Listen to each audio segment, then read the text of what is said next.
Hi everyone, welcome back to our channel. Today in this video, we are going to see how to restart Google Home Speaker, soft restart and factory reset options explained.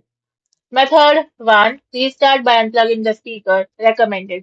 Unplug the power cable from your Google Home or Nest speaker. Now leave the speaker unplugged for at least 1 minute. Then plug the power cable back into the speaker and wait for the device to fully start up. It usually takes about 1 to 2 minutes.